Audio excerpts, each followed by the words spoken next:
आजचा दैनिक मन्ना. परमेश्वराची स्तुती हो. नवा दिवस नवे आशामध्ये तुम्हा सर्वांचं स्वागत आहे. घेऊन वाचूया योहान 16वा अध्याय 20वं वचन.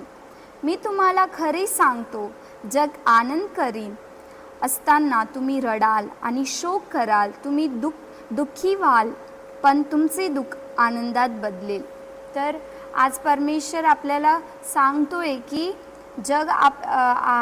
जग आनंद करेल असं परमेश्वर सांगतोय आणि आपण रडाल, दुःखी व्हाल परमेश्वर सांगतोय. पण परमेश्वर म्हणतोय की तुमचे जे पण दुःख आहे ते आनंदात बदलेल. परमेश्वर हे आपल्याला सांगतोय. येशू जेव्हा क्रूसावरती जाणार होता, तकलीफ सहन करणार होता, त्यावेळी तो आपल्या चेल्यांना सांगतो, शिष्यांना सांगतो की जग आनंद करेल सगळं, की परमेश्वराला त्यांना क्रूसावरती चढवलं, ते आनंद करेल, ते सगळं त्यांची इच्छा पुरी झाली म्हणून.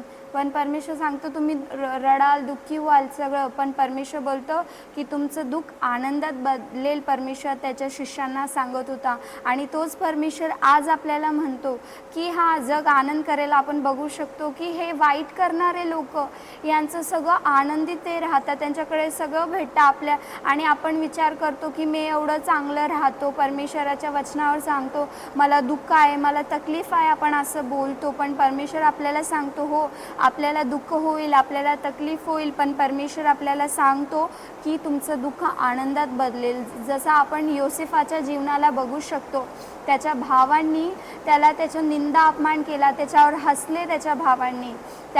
योसेफ दुःखात तकलीफातून गेला, वेदनेतून गेला, पण शेवटी परमेश्वराने काय केलं, त्याच्या दुःखाला आनंदात बदललं. तोच परमेश्वर आज पण जीवित आहे आपल्या दुःखांना, तकलीफांना आनंदात बदलण्यासाठी. चला हे वचन आपण ग्रहण करूया आणि प्रार्थना करूया. स्वर्गीय पिता, तुझ्या वचनासाठी आम्ही धन्यवाद देतो. हा परमेश्वर, आम्ही रडल, दुःख करेल, जग आनंद करेल की परमेश्वर आम्ही दुःखात आहे, पण परमेश्वर आम्हाला माहीत आहे आमचा देव विश्वासयोग्य आहे आणि तो आमच्या दुःखाला आनंदामध्ये बदलून देईल. आम्ही विश्वास करतो. बघणाऱ्या प्रत्येक व्यक्तीच्या परमेश्वर दुःखाला, कष्टाला परमेश्वरा आनंदामध्ये तू बदलून दे परमेश्वर. मी अशी प्रार्थना करते. येशूच्या नावाने प्रार्थना ऐक माझ्या स्वर्गीय पिता. आमेन.